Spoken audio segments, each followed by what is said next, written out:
cours de la saison écoulée 2023-2024, plus de 7400 sangliers ont été prélevés, un nouveau record pour le département du Calvados.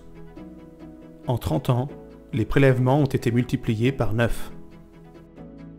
Si nous pouvons nous réjouir d'un tel tableau en tant que chasseurs, il n'en reste pas moins que le nombre d'animaux encore présents sur le terrain reste important, occasionnant de nombreux dégâts agricoles.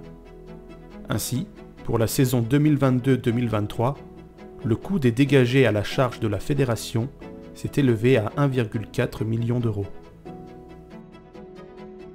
Pour réduire ces surfaces détruites et atteindre l'objectif de réduction de 30% fixé par l'accord signé avec l'État, la fédération déploie tous les outils à sa disposition. Pour accompagner notre politique de prévention des dégâts auprès des exploitants, nous avons recruté un technicien chargé spécifiquement dédié au suivi des dégâts. Son arrivée vient renforcer les moyens humains dans le cadre de la mise en œuvre de notre politique d'indemnisation des dégâts, renouvelée l'an passé, rappelant aux agriculteurs leurs droits, mais aussi leurs obligations dans la réduction des dégâts.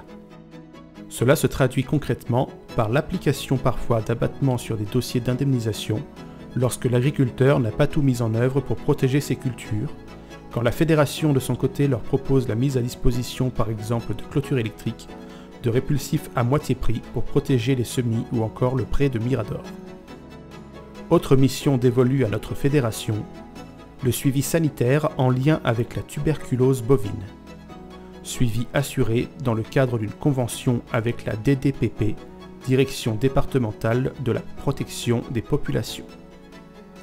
Nous avons distribué ainsi depuis 2022 339 buvards aux chasseurs dans des secteurs où des foyers de tuberculose avaient été déclarés.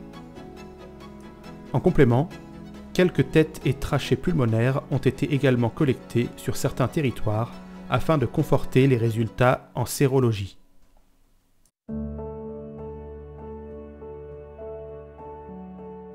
Avec la seule population naturelle du département sur le massif de Cerisy, cette espèce emblématique fait partie de notre patrimoine et mérite notre plus grande attention. En conséquence, nous avons mis en place des bracelets C1 et C2 afin de mieux gérer qualitativement et préserver des mâles adultes dits d'avenir. Nous avons également décalé le tir de la biche fixé au 1er novembre à partir de la saison 2024-2025.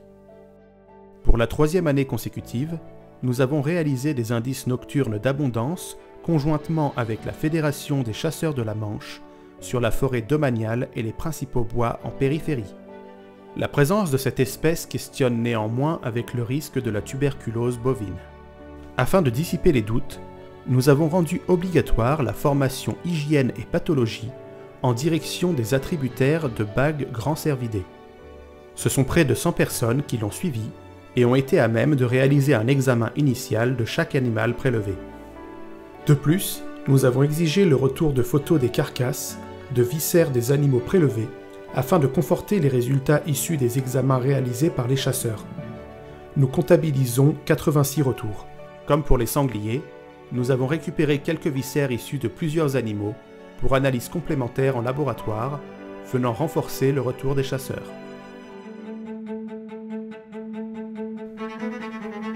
Malgré des densités hétérogènes en fonction des secteurs, et ce pour des raisons diverses et variées, le chevreuil se porte bien dans l'ensemble du département. Preuve en est avec près de 6000 bracelets attribués au cours de la saison écoulée. Cette espèce a fait preuve d'une grande souplesse dans l'exploitation des milieux et se retrouve cantonnée aussi bien au bois, dans des zones bocagères, voire en milieu de plaine céréalière.